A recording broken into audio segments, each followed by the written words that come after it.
Hoje eu vou te contar a história de um ódio, das origens e resultados desse ódio. E vou fazer isso me debruçando sobre uma das mais perigosas e caricatas organizações terroristas da atualidade, a Ku Klux Klan.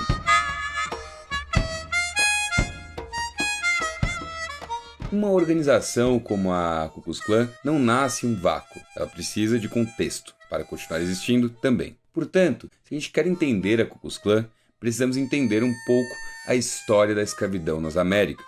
Na África, existiam impérios fortes e organizados. Lá, assim como na Europa, já havia estados com divisão em estratos sociais e instituições parecidas com a escravidão e a colonização, pois não havia a ideia de que todos os negros pertenciam ao mesmo povo, assim como era o caso dos povos brancos. Isso só mudou quando começou a prática da escravidão moderna na Europa, que era proibida para brancos. Ao se aliar com navegadores que formavam novos mercados, reis locais se tornaram agentes da colonização e da escravização de outros povos. Mas a escravização e o tráfico de escravos para a América, por parte dos colonizadores europeus, não foi uma continuidade, uma mera repetição da relação que já existia na África. Lá, foi outro tipo de negócio. A empresa colonial europeia era fruto de uma aliança de reis e investidores que, usando de armas e negociações, avançaram cada vez mais longe na conquista de mercados e, como era uma empresa, tudo que podia ser lucrativo interessava. E esse era o caso do mercado de pessoas escravizadas e, especialmente, do tráfico negreiro. Com isso, o que era um detalhe na história africana se tornou um grande negócio mundial e provocou o despovoamento e a ruína de diversas regiões africanas, muito rápido e de forma violenta. Entre 1500 e 1850, mais de 12 milhões de africanos foram raptados, escravizados e transportados para a venda como mercadorias do outro lado do oceano. O sucesso da empresa colonial no Brasil, no Caribe e em outras regiões da América fez com que mais investidores europeus se envolvessem no negócio, com o apoio dos reis e da igreja, aumentando a demanda por escravos. O tráfico de escravos foi também exercido por religiosos sem muitos problemas. Era um grande acordo entre o poder da igreja, dos estados europeus e dos mercados. O aumento da demanda e a concorrência entre as potências europeias fez com que a escravização se tornasse uma prática de dimensões muito maiores do que em qualquer outro momento na história da humanidade. Agora, vamos olhar como foi esse processo especificamente nos Estados Unidos. O rei James, em 1606, estabeleceu uma colônia britânica no Novo Mundo. Até então, apenas nativos habitavam o local. Essa terra passou a ser povoada por desprivilegiados e força de trabalho descartável da Europa, não exclusivamente, mas especialmente da Inglaterra, que passava por um problema de superpopulação e tensão religiosa. A colonização contou lá com um processo de genocídio da população indígena, assim como em toda a América. E, logo que as colônias se estabeleceram, a mão de obra escrava passou a ser utilizada. Os escravos trabalhavam em plantações de tabaco e arroz, bem como nas casas de seus senhores, e não possuíam nenhum tipo de direito. A partir da década de 1750, as relações entre as 13 colônias e a Inglaterra passaram a se deteriorar. Iniciou-se a luta pela independência dos Estados Unidos da América. Uma independência que foi carregada de certa ambivalência, pois pregava a liberdade e igualdade entre os homens em um sistema que comportava a escravidão. Por exemplo, George Washington, Thomas Jefferson e James Madison, todos os pais fundadores e donos de escravos. Eles e outros já percebiam essa contradição e a realidade sombria que ela representava, a questão do ódio racial na Terra da Liberdade. A história da independência dos Estados Unidos é bastante complexa, então eu terei que ser muito breve aqui. A grosso modo, o que aconteceu foi o seguinte. Em 4 de julho de 1776, as 13 colônias que formariam os Estados Unidos da América declararam sua independência da Inglaterra. Essa independência foi feita por um imaginário bastante iluminista e liberal, uma tônica intelectual que apetecia muito aos colonos que já tinham desgastado suas relações com as metrópoles. Claro, um processo de independência não correria sem conflitos, e tiveram algumas guerras. Com elas terminadas, a independência foi reconhecida e as 13 colônias viraram uma federação. Essa federação tinha muita pluralidade de interesses, valores e vontades políticas. com um grande destaque para o contraste entre o Sul e o Norte. Isso refletia e reflete em muitas questões. A que nos interessa hoje é a do ódio racial. O Norte, no que competia a questão da escravidão, demorou menos para aderir a ideias como a abolição da escravatura. O Sul, com grandes plantações e muito dinheiro, dependendo da mão de obra escrava, tinha outra maneira de enxergar isso. A tensão borbulhava e com ela o ódio se intensificou. Os donos de escravos estavam cientes das contradições e temiam que não demoraria até sua violência ser devolvida.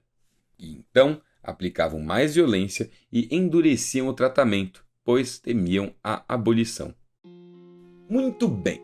O mercado e as ideias após a Revolução Industrial e o desenvolvimento do liberalismo como modelo econômico e imaginário influenciou de forma muito mais contundente o Norte.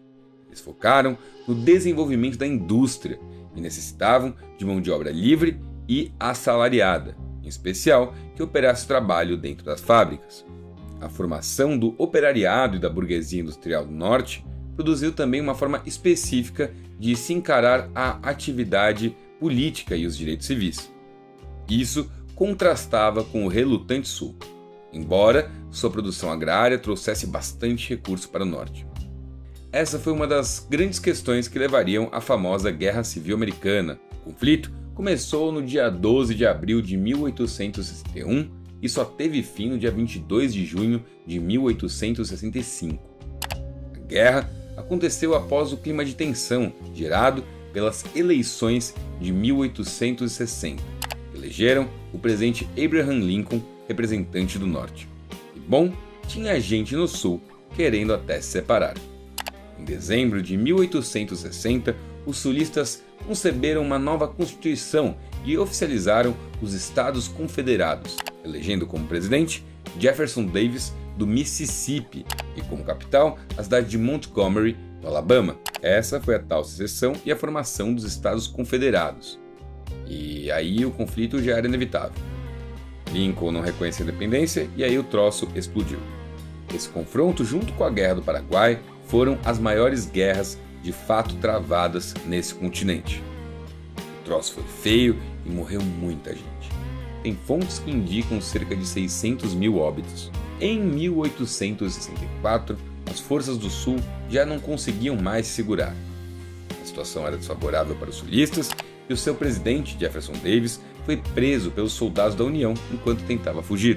Muito bem, pouco antes do fim da guerra, no dia 1º de janeiro de 1863, Lincoln assinou a Proclamação da Emancipação e no dia 21 de junho de 1865, 250 mil escravos foram libertados só no Texas. Muito bem. Agora, a escravidão no sul dos Estados Unidos encontra seu fim. Mas aí resta a seguinte pergunta: como ficou a situação dessas pessoas a partir daí? Bom, ainda terrível. Exatamente aí, no final da guerra e após a abolição, que nasce a Ku Klux Klan. Ela é fundada em 1865 e até 1870 já havia se infiltrado e se tornado veículo para a resistência branca sulista, auxiliando na reconstrução do Partido Republicano local, que foi responsável por determinar as políticas de inserção social da comunidade negra, agora livre. Pois é, quem organizou a vida dos negros no Sul após a abolição foi a Ku Klux Klan. Nem preciso te dizer quais foram os resultados práticos disso. Entretanto, mesmo sempre tendo se envolvido com política, tem uma coisa bastante religiosa na sua formação. É um culto supremacista antes de tudo. Seu líder é sempre chamado de Mago Supremo, e na hierarquia temos níveis como Dragão, Titã e Ciclope. O nome do grupo vinha do grego Kyklos, que significa ciclo. Muito bem, o famoso Império Invisível do Sul estava formado e inserido na política. Em paralelo, promovia atos terroristas. E não era o único grupo supremacista branco, diga-se de passagem, era apenas o maior e mais famoso. A violência costumava acontecer com pessoas comuns e vulneráveis, mas não parava por aí. Entre 1867 e 1868, 10% dos legisladores negros que foram eleitos acabaram vítimas diretas de violência. Eventualmente, o governo começou um esforço em expurgar essas entidades. Mas de lá para cá, ela chegou a perder e ganhar força, a depender do contexto histórico. Voltaria, por exemplo, a aparecer na década de 10 do século XX, influenciada por obras como O Nascimento de uma Nação, de D.W. Griffith.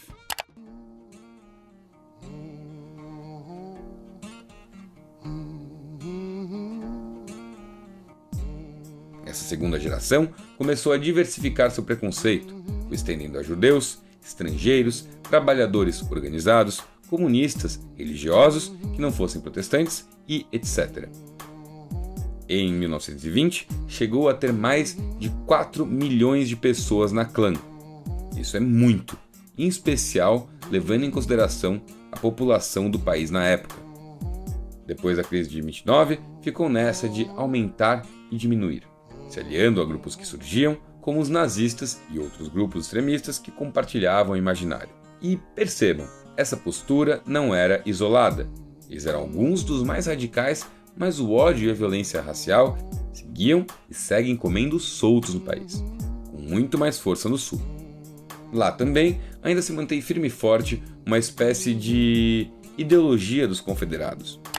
E na década de 60, o pessoal passou a fazer ataques àqueles que lutavam por direitos civis. Mesmo líderes que pregavam a resistência pacífica, como Martin Luther King, foram atacadas em diversas ocasiões. À medida que as leis de segregação racial eram abolidas, a ação da Ku Klux Klan tornou-se mais violenta.